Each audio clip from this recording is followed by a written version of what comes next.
বলো। আমার নাম দেবশ্রী হালদার নবাবী। আমি একটা শিশুতে পড়ি। সেই শিশুদের ছড়াটা বলবো। কি ছড়া? ছড়ার নাম কি? মজার দেশ বলো। মজার দেশ। হুম। এক দেশে মজার দেশ, সব রকমের ভালো, রাত্রিতে বেজায় দিনে চাঁদের আলো, আকাশটা সবুজ বড়, গাছের পাতা নীল, ডাঙার চরে রুই কাতলা, জলের মাঝে চিল।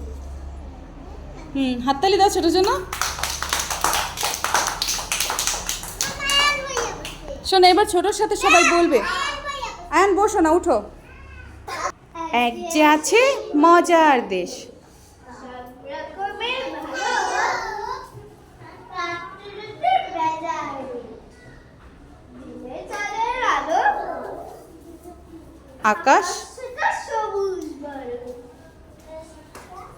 গাছের পাতা গাছের পাতা নীল, ডাঙার চরে রুই কাতলা,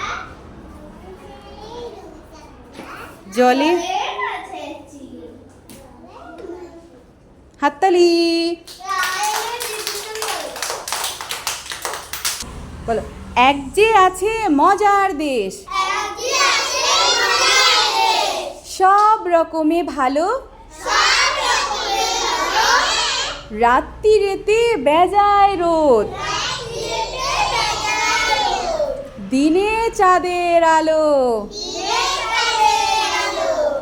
আকাশ সেথা সবুজ বরণ, গাছের পাতা নীল, ডাঙায় চড়ে রুই কাতলা, জলের মাঝে চিল। হ্যাঁ, কে সুন্দর করে করেছে তাদের জন্য হাততালি, যারা যারা সুন্দর।